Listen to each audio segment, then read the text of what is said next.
Hi there, good evening everybody. Want to welcome you here to the Prog Monster. My name is Murph. I am the host of this show, a show dedicated to progressive rock and other forms of rock music.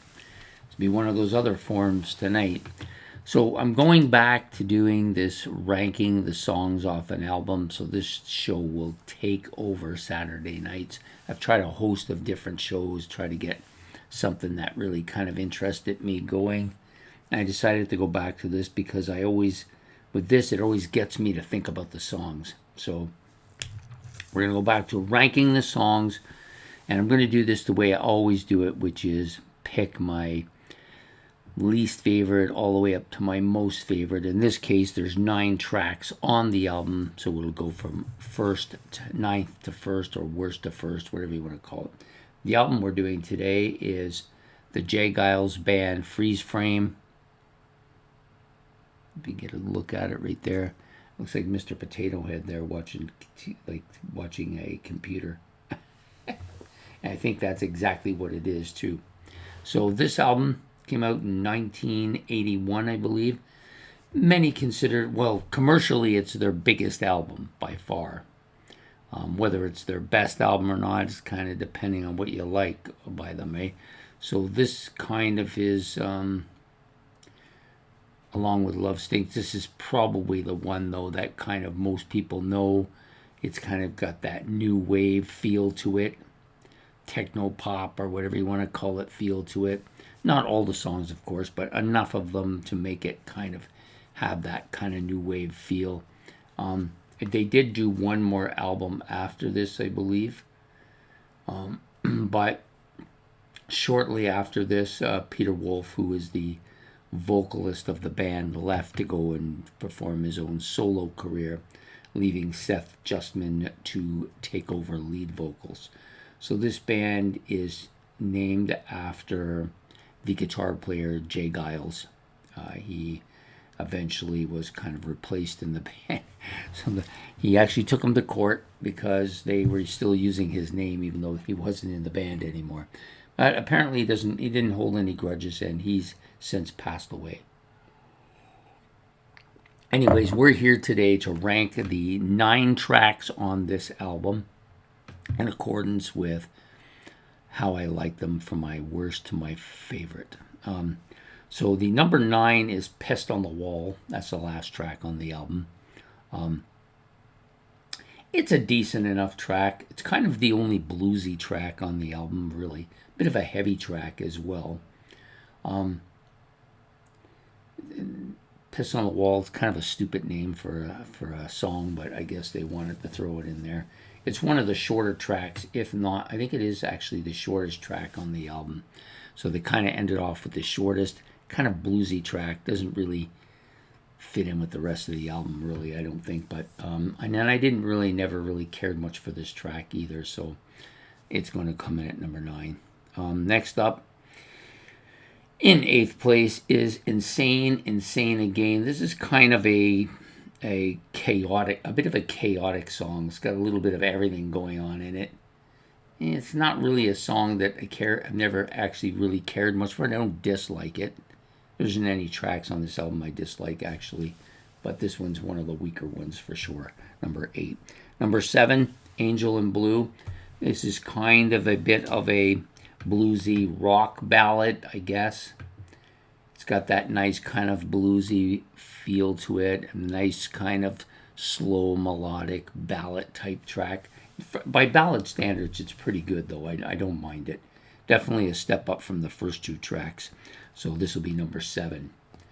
Coming up in number 6 spot is Do You Remember When? 4th track on the album. My 6th favorite. It's got a bit of a poppy love feel to it.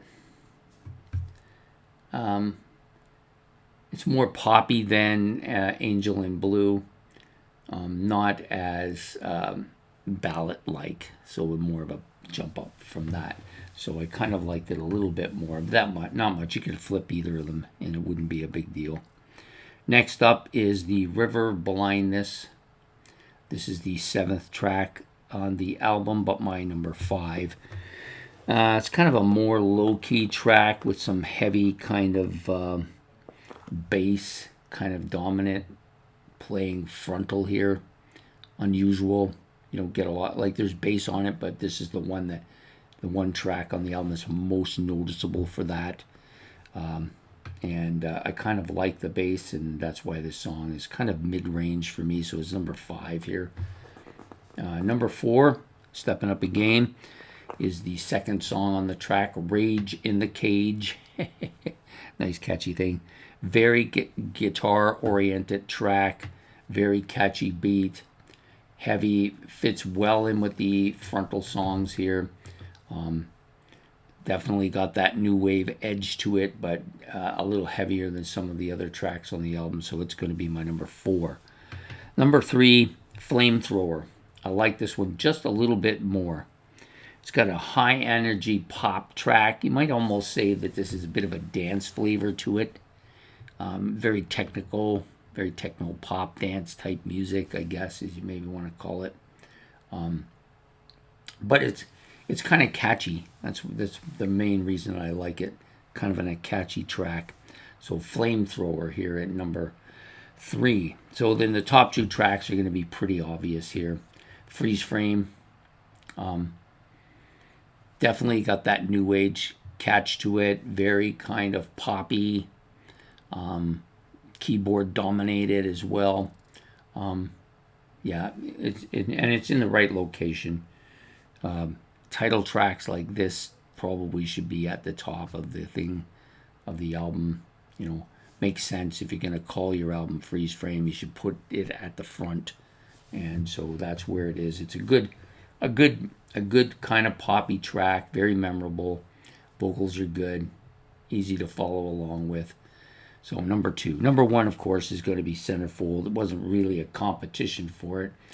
It's one of the most memorable songs they've done. Maybe Love Stinks or Come Back are both in that kind of range as well. But Centerfold, I think, takes the cake here on this particular album. Lots of really memorable keyboards. It's the lyrics, of course, most people follow the lyrics. I personally love the whistle part at the end. I've been whistling that for 50 years now, or 40 years now. Yeah, great track. So I'll give them to you all again, from top to bottom this time. So Centerfold's going to be number 1. Number 2 is going to be Freeze Frame. Number 3 is Flamethrower. Number 4, Rage in the Cage. Number 5, River Blindness. Number 6, Do You Remember When? Number 7, of course, Angel in Blue. Number 8, Insane Again. And the final track, Least and Deserving Least, Piss on the Wall. Anyways, I hope you enjoyed this ranking of the songs off the album by the geilsband called Freeze Frame. So hopefully you like that. Please hit the like and subscribe. If you want to make any comments about the album, about the songs on the album, about the band itself, or if you want to just rank them the way you see them, you're welcome to do so as well. I always look at the rankings to see how people actually feel about the album. You can tell what part of the album people like by the way they rank the songs. Did they like that techno pop stuff? Did they like that synth keyboard dominated stuff, or were they a little bit more into the bluesy stuff? Anyways, hope to see you all next Saturday night for another episode of Ranking the Songs. So take care. Have yourself a good one. Goodbye.